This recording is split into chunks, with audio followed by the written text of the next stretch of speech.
बिस्मिल्लाहिर्रहमानिर्रहीम। नाजरीन, मैं हूं अज़मत ख़ान और आप देख रहे हैं प्रोग्राम अज़मत नामा। आज मैं मौजूद हूं इस वक्त एक ऐसी शख्सियत के साथ कि जो हसन अब्दाल से कराची तशरीफ़ लाए हैं, और ये हसन अब्दाल में हों या कराची में हों, इनकी मुलाकातें और इनकी महफ़िलें उलमा इकराम के साथ होती हैं, दीनी मदारिस के मुतमिमीन हज़रात के साथ होती हैं। अभी हालिया दिनों में एक क़ज़िया ज़ेर बहस है दीनी मदारिस की रजिस्ट्रेशन। अब वो सोसाइटी एक्ट के तहत हो या वज़ारत तालीम के मातहत हो, इस हवाले से ख़ासी गर्मा गर्म बहस दीनी हलकों में चल रही है।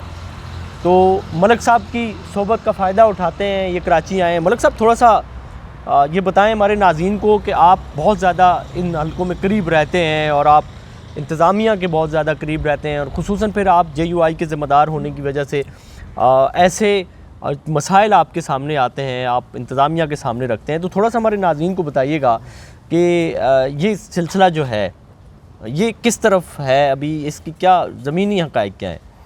जी मोहतरम भाई, अज़मत रवानी साहब, आपका बहुत शुक्रिया कि आज आपने इस हवाले से मुझे यहाँ पर बात करने का मौका दिया है।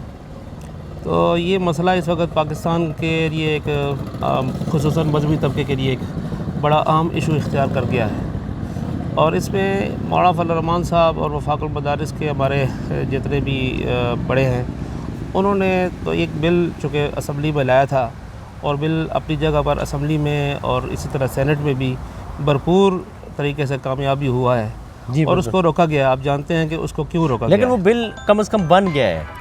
वो बिल अगर आप देखें, उसकी जो टाइम लिमिट है वो ख़त्म हो जाने के बाद वो बिल बन गया है। जी बिल्कुल, वो बिल तो ज़ाहिर बात है, इससे पहले भी बिल इसी तरह बनते रहे हैं। जी सेनेट में और असम्बली में जब बिल पास हो जाता है तो उसका एक वक्फा होता है। लेकिन ये बताएं कि ये जो दो शख्सियात हैं, भारी भरकम शख्सियत और जो पगड़ी के ऊपर चादर वाला मौलाना ने एक जुमला फरमाया, इनके वाले से अगर हम इनके माजी को देखें, अब वो जैसे उन्होंने कहा ना कि इनके असातिज़ा जो हैं वो वफाकुल मदारिस अल अरबिया पाकिस्तान के साथ हैं, और ये यहीं के तैयार किए हुए लोग। सोशल मीडिया में हमें पता भी चल रहा है कि इनके कई असातिज़ा जो हैं वो वफाकुल मदारिस के जो बयानियाँ हैं उसके साथ चल रहे हैं। बिल्कुल ऐसी है। इसके अभी आप देख सकते हैं कि ये जो यहाँ पर हमारे बुज़ुर्ग हैं, इन्होंने अपने मदरसे के अंदर तलबा को सामने बिठाकर रोज़ आए रोज़ कोई ना कोई ये मजमा जमा कर लेते हैं।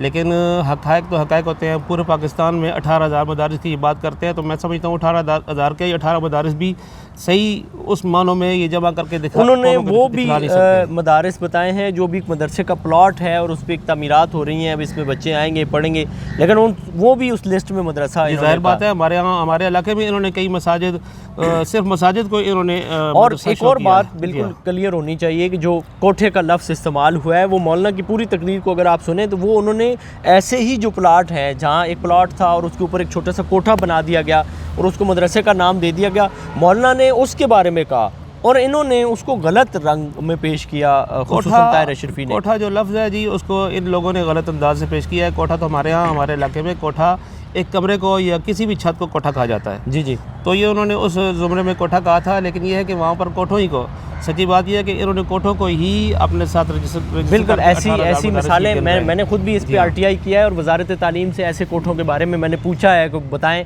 ताकि हमें भी अंदाज़ा हो कि कराची के अंदर कितने कोठे हैं और कितने हकीकी मदारिस हैं। दूसरी बात एक और भी यहाँ पे वजाहत होनी चाहिए कि उन्होंने कहा जी कि हमारे यहाँ तो रोज़ाना 500 कुरान करीम 500 कुरान करीम देखो, हिफ्ज़ का मदरसा भी है ना, वहाँ सारे बच्चे भी अगर पढ़ना शुरू कर दें तो डेली में कुरान ख़त्म नहीं होता है। 500 कुरान ख़त्म करने का मतलब ये है कि मतलब वो बंदा बैठा ही कई दिनों से इस पे है कि वो कुरान पढ़ेगा। तो ये मुझे नहीं लगता कि ये भी एग्जैजरेट किया है उन्होंने। जो लोग हैं सुनने वाले, देखने वाले, वो भी तो इन चीज़ों को शऊर रखते हैं। ये 500 कुरान करीम वाली बात, या कई यूटर्न इनके अब ऐसे हैं कि जो हमारे कौम के सामने आ चुके हैं। वैसे यूटर्न में तो इमरान खान बहुत मशहूर था, लेकिन अगर हम माजी की मैं ज़ाती तौर पे अगर वैसियत सहाफ़त के तलब इल्म के देखता हूँ तो मुझे लगता है यूटर्न इमरान खान के कौम को पता है, वो मीडिया पे आते हैं और मजहबी लोगों के, जो कि मजहबी लोगों तक ही उनके यूटर्न्स आते हैं। आप मुजाहिदीन की एक्टिविटीज़ से लेकर जितनी भी तंजीमें बनी, अब हम उनका वो नहीं करते हैं, उस कज़िये की तरफ नहीं जाते हैं, लेकिन ज़रब मोमन के यहूदियों को जज़ीरा अरब से निकाल दो। बिल्कुल ज़रब मोमन की जो एक लोह पे लिखा होता था कि अक्सा की पुकार और एक सिलसिला, कहाँ वो तीर व तुफंग की तस्वीर होती थी जो जज्बाती गरमा देने वाले नारे लिखे होते थे, एक दौर था वो जी ख़त्म यहाँ हो से- गया और जदीदियत और मुजद्दद और ये सारी कहानियाँ एक आ दौर गई। था यहाँ से ये इसी इदारे से डायरेक्ट बैठकर अफ़गानिस्तान के वो आखिरी कोने तक डायरेक्ट बातें होती थीं, और इधर ही उनका मरकज़ बना हुआ था, और तो ये तोपें और ये टैंक और इन चीज़ों के ये बहुत ज़्यादा शोरा था इन लोगों के पास। तो लेकिन मैं वो समझता हूँ इतने कि ये यू अब- टर्न्स ले करके फिर अब एक यूनिवर्सिटी बना देना। देखें, मैंने भी यूनिवर्सिटी पढ़ी है, मैं गोल्ड मेडलिस्ट हूँ यूनिवर्सिटी का, मैंने 2 मास्टर यूनिवर्सिटी से किए हैं। लेकिन मैं ये समझता हूँ कि अगर आप मदरसे के तालिब इल्म को यूनिवर्सिटी या वो मास्टर पढ़ाना ही है तो वो आप मदरसे की सरजमीन पे बैठ के कर सकते हैं, जैसे इदारा उलूम इस्लामी कर रहा है इस्लामाबाद में, जामिया उस्मानिया पेशावर कर रहा है, सारी चीज़ें हो रही थी। तो फिर एक नई चीज़ जोड़ने की ज़रूरत क्या थी? वो तो आप वैसे भी खोल सकते हैं, बहुत सारी यूनिवर्सिटियाँ खुली हुई हैं, किसी बेटे को जिम्मेदारी सौंप दें कि आप एक यूनिवर्सिटी खोलो। ज़ाहिर बात है, जिन लोगों के पीछे हाथ होते हैं या जिन लोगों के ज़ेर साए ये लोग चल रहे हैं, पढ़ रहे हैं, तो उन्होंने इस मजहबी तबके के अंदर एक इंतशार तो पैदा करना था, और मैं समझता हूँ कि वो लोग किसी हद तक कामयाब भी हो ये चुके हैं। मैं ये समझता हूँ, आप तो मजहबी हल्के के उसकी इंतशार की बात कर रहे हैं, मैं ये समझता था कि ये वफाकुल मदारिस की जो एक वहदानियत थी, जो उसका एक एका था, जो उसकी इज्तिमाइयत थी, उसको तोड़ने या फिर JUI जैसी एक मुनज़्ज़म जमात जिसके साथ नज़रियाती लोगों का ताल्लुक़ है। और पाकिस्तान की मैं ये समझता हूँ कि दूसरी बड़ी जमात है, पाकिस्तान में 2 जमातें ऐसी हैं जो लोगों को बाहर निकाल सकती हैं, स्ट्रीट पावर है उनके पास, एक उनमें से जमीयत उलमा इस्लाम है और ये नज़रियाती है। दूसरी पार्टी गैर नज़रियाती है, वो तहरीक इंसाफ है जो लोगोों को निकाल सकती है, ये क्लियर है। और ये अज़र मिन शम्स है, ये 2 जमातें ही हैं पाकिस्तान में। तो इसको तोड़ने के लिए, इस सिलसिले को उन्होंने ये वाला इस सिलसिला वहदानियत को शुरू तोड़ने किया। के लिए इसको वफाकुल मदारिस की तरफ और मदारिस बोर्ड की तरफ कौम को लाया जा रहा है। ये बहुत बड़ा पाकिस्तान के साथ और पूरे मुल्क के साथ एक ज़्यादती है। हमें इससे बहरहाल मजहबी तबके को चाहिए कि इस हवाले से बहुत सोच समझ कर फैसले करें और इन मसाइल को समझें। ये आज का इंटरव्यू आपने सुना, ये मौलाना ने मेरा इंटरव्यू किया या मैंने इनका किया, ये बहरहाल फैसला आपने करना है। बहरहाल ये एक गुफ्तगू थी जो हम निजी महफिल में भी कर रहे थे, हमने सोचा आप तक भी शेयर करते हैं। इसी के साथ अपने मेज़बान अज़मत ख़ान को दीजिए इजाज़त।